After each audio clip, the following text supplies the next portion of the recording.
قال الله عز وجل في كلامه المجيد والفرقان الحميد أعوذ بالله من الشيطان الرجيم النبي أولى بالمؤمنين من أنفسهم وأزواجه أمهاتهم وعن أنس بن مالك رضي الله تعالى عنه قال قال رسول الله صلى الله عليه وسلم لا يؤمن أحدكم حتى أكون أحب إليه من والده وولده والناس أجمعين رواہ مسلم۔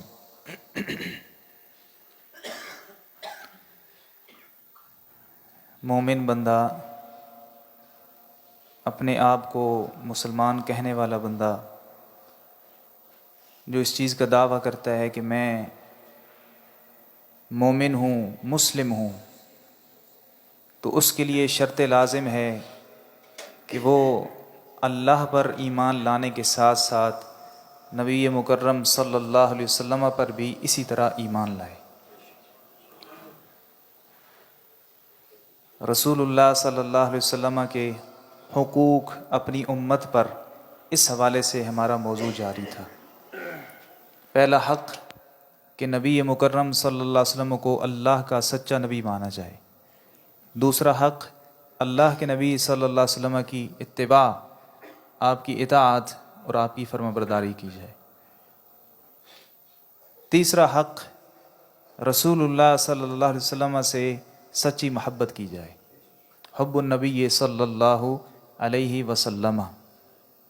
اللہ کے نبی صلی اللہ علیہ وسلم کی دل میں محبت ہونا یہ ایمان کے لیے ضروری ہے، مومن بندے کے لیے ضروری ہے، لازم ہے اس پر اپنے دل میں رسول اللہ صلی اللہ علیہ وسلم سے محبت رکھے۔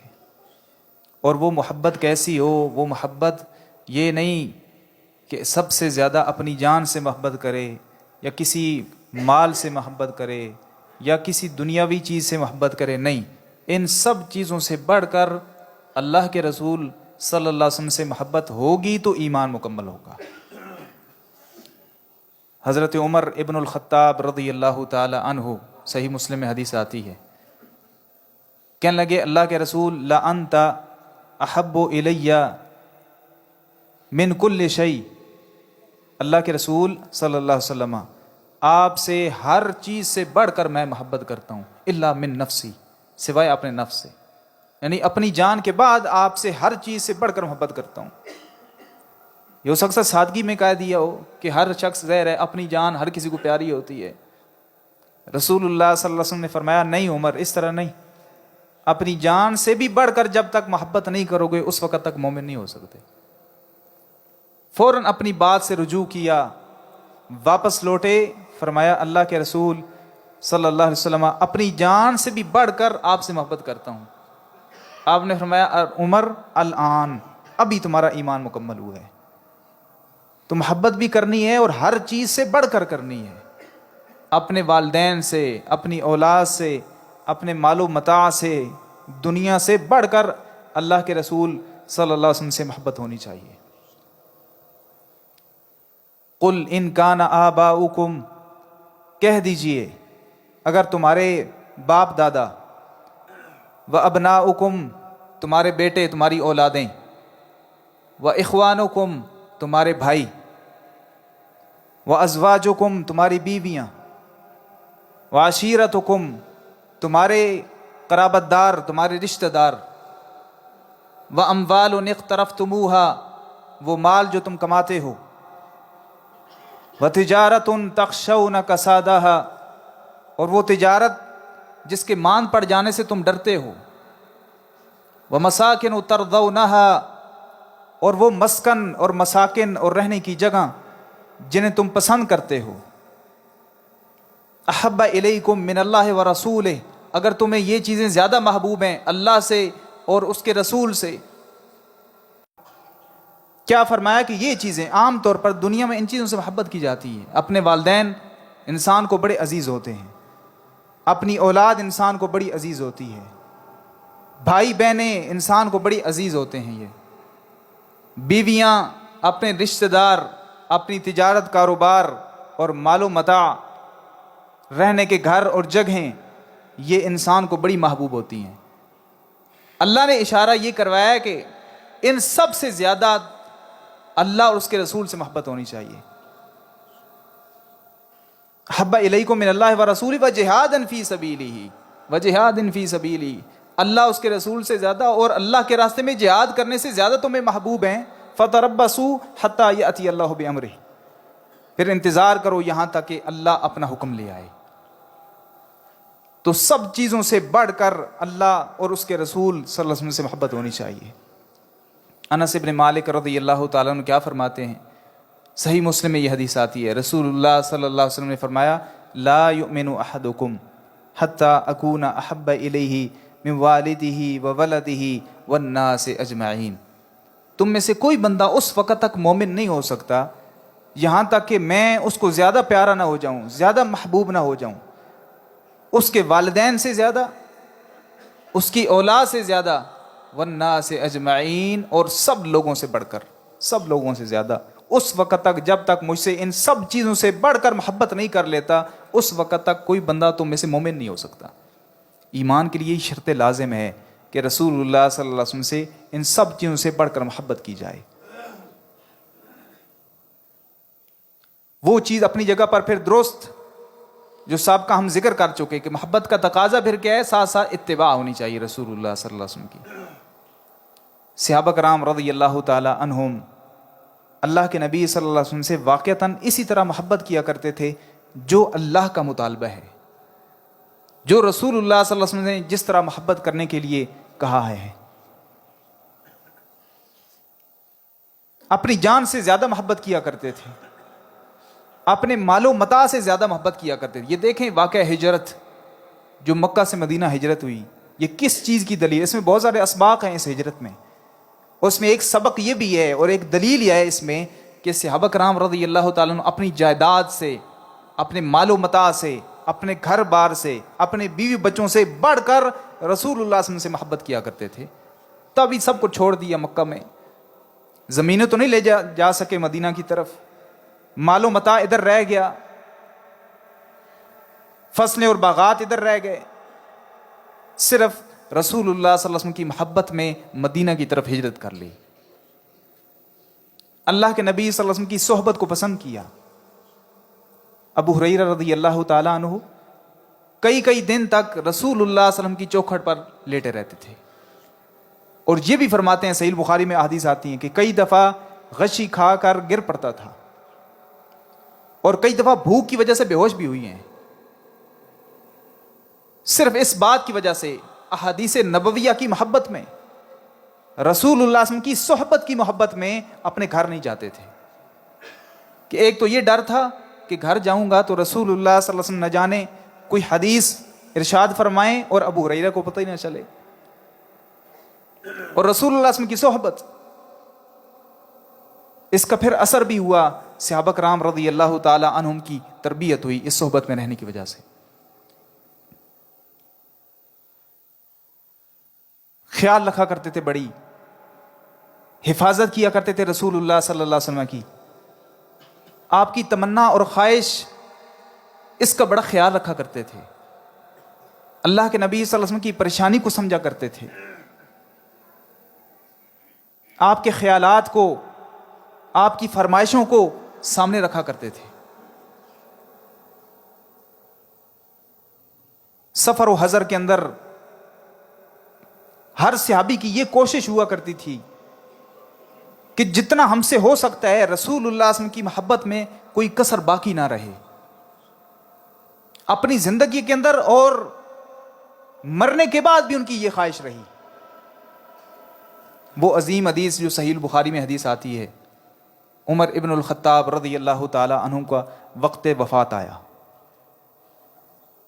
چارپائی پر لیٹے ہوئے ہیں، موت کے آثار نظر آ رہے تھے، اپنے بیٹے عبداللہ کو بلایا، عبداللہ بن عمر رضی اللہ تعالی عنہما، سینکڑوں احادیث کے راوی ہیں عبداللہ بن عمر رضی اللہ عنہما، رسول اللہ صلی اللہ علیہ وسلم کی اطاعت اور اتباع میں بہت آگے تھے۔ اپنے بیٹے کو بلایا تو کہا عبداللہ جاؤ عائشہ رضی اللہ تعالی عنہا کے پاس، فقل لہا، ان سے کہنا، یقرأ عمر الیک السلام، کہ عمر آپ کو سلام کہہ رہے ہیں، ولا تقل امیر المومنین، یہ الفاظ نہیں کہنے کہ امیر المومنین آپ کو سلام کہہ رہے ہیں، یہ کہنا ہے کہ عمر آپ کو سلام کہہ رہے ہیں۔ اللہ اکبر، یہ عاجزی کی عظیم مثال ہے۔ کہتے ہیں انی لم اکن الیوم امیرن، کیونکہ آج کے دن میں مسلمانوں کا امیر نہیں ہوں، وہ معاملہ ختم ہو چکا، وقت وفات ہے، آثار نظر آ رہے تھے، تو کہتے ہیں کہ جا کر یہ کہنا کہ عمر آپ کو سلام کہہ رہے ہیں۔ وَيَسْتَأْذِنُ، اور آپ سے عمر رضی اللہ تعالیٰ عنہ اجازت مانگ رہے ہیں کہ میں وفات کے بعد اپنے دونوں ساتھیوں کے ساتھ دفن ہونا چاہتا ہوں۔ مراد تھی اللہ کے رسول صلی اللہ علیہ وسلم اور ابو بکر رضی اللہ تعالیٰ۔ لمبی حدیث ہے، عبداللہ بن عمر رضی اللہ تعالیٰ گئے، جا کر دیکھا تو عائشہ رضی اللہ تعالیٰ عنہا رو رہی ہیں۔ ظاہر ہے اس چیز کو یاد کر رہی تھی کہ ایک اچھا دور گزرا عمر رضی اللہ تعالیٰ عنہ کا، اور آج ان کا وقت وفات قریب ہے۔ اجازت طلب کی اور فرمایا کہ آپ کو سلام بھی کہہ رہے ہیں اور اجازت مانگ رہے ہیں کہ میں اپنے دو ساتھیوں کے ساتھ دفن ہونا چاہتا ہوں۔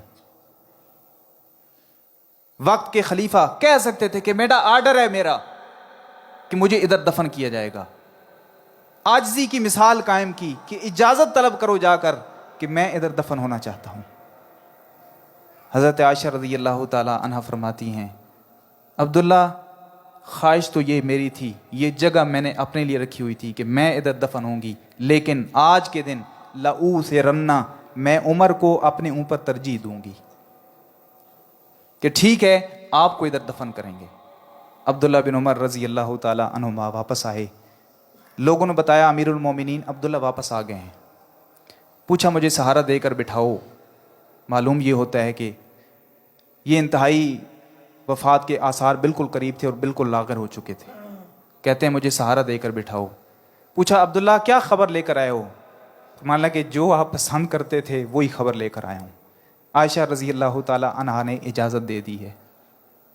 اس وقت کیا الفاظ فرمائے؟ کہتے ہیں الحمدللہ، تمام تعریفیں اللہ کے لیے ہیں، تمام تعریفیں اللہ کے لیے ہیں۔ وَهَذَا شَيْءٌ أَهَمَّ إِلَيَّ مِنْ كُلِّ شَيْءٍ، فرماتے ہیں کہ یہ جو چیز ہے نا تمام چیزوں سے بڑھ کر میرے لیے نزدیک اہمیت رکھتی ہے کہ مجھے اس بات کی اجازت مل گئی ہے کہ میں اپنے ساتھیوں کے ساتھ دفن ہوں گا۔ یہ وہ محبت تھی جو دنیا کے اندر بھی اپنی زندگی میں بھی رہی ہے، اور سفر و حضر ان کے رسول اللہ کے ساتھ گزرے ہیں۔ اللہ کے نبی صلی اللہ علیہ وسلم عام طور پر یہ الفاظ کہا کرتے تھے، انا و ابو بکر و عمر، فلاں جگہ میں ابو بکر و عمر تھے رضی اللہ تعالیٰ۔ پھر کسی سفر کی داستان سنائی تو فرمایا انا و ابو بکر و عمر، فلاں جگہ میں ابو بکر و عمر تھے رضی اللہ عنہ۔ عام طور پر یہ الفاظ فرمایا کرتے تھے، اور اپنی زندگی کے اندر بھی ابو بکر و عمر رضی اللہ تعالی عنہما نے بہت ساتھ دیا رسول اللہ صلی اللہ علیہ وسلم کا۔ ابو بکر رضی اللہ عنہ کے بارے میں تو اللہ کے نبی صلی اللہ علیہ وسلم یہاں تک کہہ بیٹھے تھے، صحیح بخاری میں آتی ہے کہ میں نے ہر شخص کا احسان کا بدلہ دنیا میں چکا دی ہے، ایک ابو بکر کے احسان کا بدلہ اللہ ہی چکائے گا قیامت والے دن۔ یہ وہ محبتیں تھیں۔ سفر ہجرت میں جب جا رہے تھے تو ابو بکر رضی اللہ عنہ فرماتے ہیں کہ اللہ کے نبی صلی اللہ علیہ وسلم کو پیاس لگی، تو ایک چرواہا جا رہا تھا، تو میں نے جلدی سے جا کر بکری کا دودھ دوہا، ایک پیالے میں لے کر آیا اور رسول اللہ صلی اللہ علیہ وسلم کو پلایا۔ حدیث کے آخر میں فرماتے ہیں حتی رضیت، یہاں تک کہ میں خوش ہو گیا۔ کیا نہ کیا چاہیے تھا کہ اللہ کے نبی صلی اللہ علیہ وسلم خوش ہو گئے، آپ نے کی پیاس بجھ گئی۔ کیا فرماتے ہیں میں اللہ کے خوش ہو گیا یہاں تک کہ، کیا مطلب کہ رسول اللہ صلی اللہ علیہ وسلم کی پیاس بجھی تو مجھے تسلی ہو گئی کہ اللہ کے نبی صلی اللہ علیہ وسلم کی پیاس بجھ گئی ہے۔ یہ وہ محبت تھی، النبی اولا بالمؤمنین من انفسہم، مومنوں سے ان کی جانوں سے بھی زیادہ نبی کریم صلی اللہ علیہ وسلم زیادہ حقدار ہیں، ان سے محبت کی جائے، ان سے پیار کیا جائے۔ عزت اور احترام محبت کا تقاضا ہوتا ہے۔ وہ محبت سچی محبت نہیں ہے جس میں رسپیکٹ نہ کی جائے اپنے دوست کی، عزت اور احترام نہ کیا جائے. یہ محبت نہیں ہوتی کہ روپے پیسہ پکڑا دیا جائے، وقتی طور پر اس کی ضرورت پوری کر دی جائے. نہیں، یہ چیز ویلیو نہیں رکھتی ہے. وہ دوست جو ہر مشکل کام کے اندر اس کا کام آتا ہے، لیکن اگر اس کی رسپیکٹ نہیں کرتا، اچھے الفاظ کے ساتھ اس کو بلاتا نہیں ہے، عزت اور احترام اس کے دل میں نہیں ہے، تو اس کے نزدیک اس کی ان ضروریات اور پیسے کی کوئی ویلیو نہیں ہوتی. صحابہ کرام رضی اللہ عنہ ان چھوٹی چھوٹی باتوں کا بھی خیال رکھا کرتے تھے. صحیح بخاری میں حدیث آتی ہے، ابو ایوب انصاری رضی اللہ تعالیٰ عنہ کے گھر جب رسول اللہ صلی اللہ علیہ وسلم مہمان بنے، جب مدینہ میں آپ آئے، وہ لمبا واقعہ آپ نے سن رکھا ہے. اللہ کے نبی صلی اللہ علیہ وسلم نے سب کو انتظار تھا اور خواہش تھی کہ آج رسول اللہ صلی اللہ علیہ وسلم کی اونٹنی کس جگہ بیٹھتی ہے. ہر کسی کی خواہش تھی، انصار کی، مدینہ والوں کی، کہ آج رسول اللہ صلی اللہ علیہ وسلم ہمارے مہمان بنے. اللہ کے نبی صلی اللہ علیہ وسلم فرمایا کہ یہ اللہ کی طرف سے اس اونٹنی کو آرڈر کیا گیا ہے، یہ جہاں اللہ کا حکم ہوگا وہاں بیٹھ جائے گی. ابو ایوب انصاری رضی اللہ عنہ کا گھر آیا، اونٹنی بیٹھ گئی. اللہ کے نبی صلی اللہ علیہ وسلم مہمان بنے، اور یہ ابو ایوب انصاری رضی اللہ عنہ کا گھر ڈبل سٹوری تھا، کیونکہ حدیث میں آتا ہے کہ اللہ کے نبی صلی اللہ علیہ وسلم نیچے والی منزل میں تھے اور اوپر والی منزل میں ابو ایوب تھے انصاری رضی اللہ تعالیٰ. جب رات ہوئی تو کہتے ہیں کہ ابو ایوب انصاری رضی اللہ عنہ نے سوچا کہ اللہ کے نبی صلی اللہ علیہ وسلم نیچی والی منزل پر ہیں اور میں نبی صلی اللہ علیہ وسلم سے اوپر والی منزل پر ہوں، یہ بے ادبی نہ ہو جائے. کہتے ہیں ساری رات ایک کونے کے اندر گزار دی، صرف اس بات پر کہ میں اوپر چل رہا ہوں اور میرے پاؤں کے نیچے رسول اللہ صلی اللہ علیہ وسلم ہے، کہیں بے ادبی نہ ہو جائے. رات گزاری، اور کہتے ہیں کہ جب بھی خادم کھانا لے کر آتا تھا، رسول اللہ صلی اللہ علیہ وسلم جب کھانا کھا لیتے تھے، خادم کھانا واپس لے کر آتا تو ابو ایوب انصاری رضی اللہ عنہ اس خادم سے پوچھا کرتے تھے کہ مجھے یہ بتاؤ کہ رسول اللہ صلی اللہ علیہ وسلم کی انگلیاں کس جگہ لگی ہیں کھانے کے لیے، کس جگہ لگی ہیں. خادم بتایا کرتا تھا کہ یہاں سے اللہ کے نبی صلی اللہ علیہ وسلم نے کھایا ہے. کہتے ہیں اسی جگہ سے پھر ابو ایوب انصاری رضی اللہ عنہ کھانا کھایا کرتے تھے. اسی حدیث میں یہ الفاظ آتے ہیں. یہ وہ محبت تھی. تیسری بات اسی حدیث کے اندر کہ ایک دفعہ خادم کھانا لایا اور جب واپس آیا تو ابو ایوب انصاری رضی اللہ عنہ نے پوچھا بھئی ہاں جی بتاؤ کدھر سے اللہ کے نبی صلی اللہ علیہ وسلم نے کھایا ہے، انگلیاں کہاں لگی ہیں آپ کی؟ کہنے لگا اللہ کے نبی صلی اللہ علیہ وسلم نے آج کھانا نہیں کھایا. کہتے ہیں گھبرا گئے، فوراً جا کر رسول اللہ صلی اللہ علیہ وسلم کے پاس پہنچے، اور اس حدیث میں جو پہلے میں نے آپ کو سنایا اس میں پھر رسول اللہ صلی اللہ علیہ وسلم کو اوپر والی منزل منتقل کر دیا تھا، خود نیچے آ گئے. کہنے لگے اللہ کے نبی صلی اللہ علیہ وسلم آپ نیچے ہیں، میں اوپر، مجھے یہ اچھا نہیں لگتا. اللہ کے نبی صلی اللہ علیہ وسلم اوپر والی منزل منتقل ہو گئے. تو پوچھا بھائی اللہ کے نبی آپ نے کھانا آج کیوں نہیں کھایا؟ آپ نے فرمایا کہ اس میں لہسن تھا، تھوم، اور یہ مجھے اس سے کراہت ہوتی ہے اس لیے میں نے نہیں کھایا. کہنے لگے اللہ کے نبی صلی اللہ علیہ وسلم جس چیز کو آپ ناپسند کرتے ہیں میں بھی اس چیز کو کھانا پسند نہیں کرتا. حالانکہ یہ پکا ہوا تھا، پکا ہوا لہسن استعمال کر سکتے ہیں آپ سالن کے اندر، کچا جو ہے وہ کھا کر مسجد میں آنا یہ جائز نہیں ہے. لیکن اگر پکا ہوا ہے، اس کی بو ختم ہو چکی ہے تو یہ آپ کھا سکتے ہیں. لیکن رسول اللہ صلی اللہ علیہ وسلم تھوڑی اس میں بھی بہت زیادہ احتیاط کیا کرتے تھے. تو کہنے لگے اللہ کے نبی صلی اللہ علیہ وسلم جس چیز کو آپ ناپسند کرتے ہیں ہم اس چیز کو میں بھی ناپسند کرتا ہوں. یہ محبت تھی بیسیکلی وہ جو رسول اللہ صلی اللہ علیہ وسلم کے ساتھ تھی. عادات و اطوار کے اندر بھی کوشش کیا کرتے تھے کہ رسول اللہ صلی اللہ علیہ وسلم کی عادات کو اپنایا جائے، آپ سے محبت کیا کرتے تھے. پھر اللہ کے نبی صلی اللہ علیہ وسلم کی اپنی زندگی کے جو معاملات ہیں اور معمولات ان پر بھی نظر رکھا کرتے تھے. صحیح مسلم میں حدیث آتی ہے اور سنن نسائی کے اندر بھی، ام ایمن رضی اللہ تعالی عنہا بوڑھی عورت تھیں اور رسول اللہ صلی اللہ علیہ وسلم اپنی زندگی میں جایا کرتے تھے ان کے پاس، ان کا حال احوال پوچھا کرتے تھے. کئی دفعہ محلے اور معاشرے میں کوئی بوڑھی اماں جان ہوتی ہیں، کوئی بیمار ہیں یا ویسے ضعیف العمر، تو کوئی ان کے پاس لوگ عام طور پر چلے جاتے ہیں حال احوال پوچھنے کے لیے. تو اللہ کے نبی صلی اللہ علیہ وسلم ان کے پاس جایا کرتے تھے. اس بات کو سامنے رکھا ہوا تھا ابو بکر عمر رضی اللہ تعالیٰ عنہما نے. اللہ کے نبی صلی اللہ علیہ وسلم جب دنیا سے رخصت ہوئے تو اسی طرح ان کا حال پوچھنے کے لیے خود تشریف لے گئے کہ اللہ کے نبی صلی اللہ علیہ وسلم ان کے پاس جایا کرتے تھے، اب ہم جائیں گے. تو جب ام ایمن رضی اللہ تعالیٰ عنہا نے ان کو آتے ہوئے دیکھا رونے لگ پڑی. ابو بکر عمر رضی اللہ عنہ نے محسوس کیا کہ شاید ان کو رسول اللہ صلی اللہ علیہ وسلم کی وہ جدائی یاد آ گئی ہے کہ پہلے میرے پاس اللہ کے نبی صلی اللہ علیہ وسلم آیا کرتے تھے اور آج ابو بکر عمر آ رہے ہیں رضی اللہ عنہ. فوراً دیکھتے ہوئے فرمایا انما عند اللہ خیر لرسول. بھائی میری تصویر نہیں بنانی، اللہ آپ کو بہت خوش رکھے. میری تصویر کوئی بھائی بھی نہ بنائے، اللہ آپ کو برکت دے. تو جب یہ دیکھا تو فرمایا کہ ام ایمن جو اللہ نے تیار کر رکھا ہے رسول اللہ صلی اللہ علیہ وسلم کے لیے وہ بہت زیادہ بہتر ہے، بہت زیادہ بہتر ہے. حوصلہ دیا، تسلی دی. یہ بھی ایک ہمارے معاشرے کے اندر ایک ٹرینڈ بنا ہوا ہے. بعض اوقات جب ہم تعزیت پر جاتے ہیں، کوئی بندہ غم کے اندر مبتلا ہے، پریشانی کے اندر مبتلا ہے، تو ہمارا تسلی دینے کا سٹائل عجیب ہی ہوتا ہے. پہلے ہم اچھی طرح اس کو رلاتے ہیں، یہ اٹینڈنس لگ رہی ہوتی ہے بیسیکلی کہ فلاں صاحب آ رہے تھے. تعزیت کا معاملہ بھی کچھ اسی طرح سٹائل بنا ہوا ہے. نماز جنازہ کے موقع پر بھی اس طرح ہی ہوتا ہے. نماز جنازہ بیسیکلی ہم اس کی خیر خواہی ہے، یہ میت کے ساتھ ہم ان کے لیے دعائیں کرنے جا رہے ہیں، لیکن نماز جنازہ میں ہم منٹ سیکنڈ لگاتے ہیں اور اس کے بعد اپنی اٹینڈنس لگواتے ہیں. ملک صاحب آئے تھے آج. تسلی اور تعزیت کا مطلب ہوتا ہے آپ کسی کو واقعتاً حوصلہ دلائیں، اچھے الفاظ کہیں کہ اللہ انشاءاللہ بہتر کرے گا، اس میں اللہ اس غم سے آپ کو نجات دے گا. کوئی ان کو واقعہ سنا دیا جائے، یہ ایک اچھا انداز ہے. یہ جاتی ہوئی پہلے یہ کہنا اوے شودیا تم تو مر گیا، پتہ نہیں کیا کچھ الفاظ بولتے ہیں اس موقع پر، یہ درست نہیں ہے.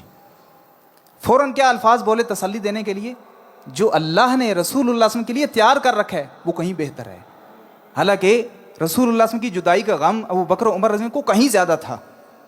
جس دن اللہ کے نبی صلی اللہ علیہ وسلم دنیا سے رخصت ہوئی ہے، صحیح البخاری میں لمبا واقعہ آتا ہے. عمر رضی اللہ عنہ نے کیا فرمایا تھا؟ جو بندہ یہ کہے گا کہ رسول اللہ صلی اللہ علیہ وسلم دنیا سے چلے گئے، فوت ہو گئے، میں اس کو قتل کر دوں گا. یہ شدت غم میں تھا یہ.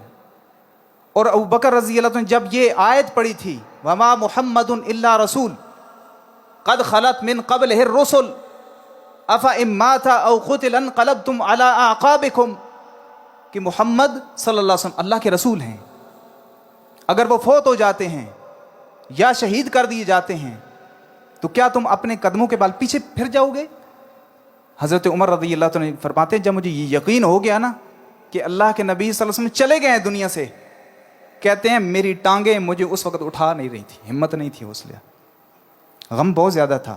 اس موقع پر بھی کہہ سکتے تھے واقعی ام ایمن بڑی غم ہے، لیکن حوصلے والے الفاظ فرمائے ما عند اللہ خیر لرسول اللہ صلی اللہ علیہ وسلم. جو اللہ کے پاس ہے وہ رسول اللہ صلی اللہ علیہ وسلم کے لیے بہتر ہے. اور یاد رکھیے رسول اللہ صلی اللہ علیہ وسلم کا دنیا سے جانا اللہ کے پاس یہ دنیا میں رہنے سے بہتر ہے. یہ ایک میرے جذبات اور محبت ہے کہ اللہ کے نبی صلی اللہ علیہ وسلم دنیا میں رہتے تو کہیں زیادہ بہتری تھی لوگوں کے لیے. دین آپ کی وجہ سے پھیل رہا تھا، اللہ کی وحی آتی تھی، لوگوں کو آپ کی صحبتیں حاصل تھیں. ہم اس زمانے میں ہوتے تو آپ صلی اللہ علیہ وسلم کی خدمت کرتے، آپ کے چہرے کو دیکھتے. یہ ساری باتیں اپنی جگہ پر ہیں، لیکن اس پر فتن دنیا سے کہیں زیادہ اللہ کے پاس جو نعمتیں ہیں وہ دنیا سے کہیں زیادہ بہتر ہیں. کوئی کمپیریزن نہیں ہے، کوئی تقابل ہی نہیں ہے. آپ ذرا سوچئے کہ یہ جو حالات چل رہے ہیں مسلمانوں کے، جس ڈگر پر اور جس ٹریک پر مسلمان چل رہے ہیں آج، رسول اللہ صلی اللہ علیہ وسلم ان حالات کو دیکھ کر کیا خوش ہوتے؟ تکلیف کے اندر ہوتے، غم زدہ ہوتے. جس نے پودا لگایا ہوتا ہے اسے پتا ہوتا ہے کہ جب اس کی شاخ ٹوٹتی ہے تو کس قدر تکلیف ہوتی ہے. اللہ المستعان.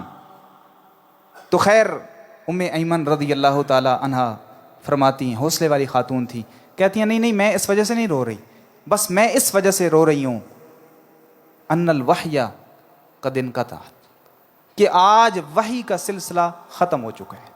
وحی کا سلسلہ ختم ہو چکا ہے. پہلے یہ ہوتا تھا کہ رسول اللہ صلی اللہ علیہ وسلم پر وحی آیا کرتی تھی، تازہ تازہ حکم اللہ کی طرف سے ہم تک پہنچ جاتا تھا کہ آج یہ حکم آ گیا ہے، آج یہ حکم آ گیا ہے، آج میں دین میں آج یہ رد و بدل ہوئی ہے، آج دین کا یہ نیا حکم اللہ کی طرف سے نازل ہوا ہے. یہ چیزیں ہمیں پتہ چل جاتی. وہ وحی کا سلسلہ ختم ہو چکا، اس وجہ سے میں رو رہی ہوں. تو بات میں کیا کر رہا تھا کہ رسول اللہ صلی اللہ علیہ وسلم ان معمولات کو سامنے رکھا ہوا. یہ بھی محبت کا تقاضا ہے، محبت کا تقاضا ہے. عبداللہ بن عمر رضی اللہ تعالی عنہما، مسند احمد میں حدیث آتی ہے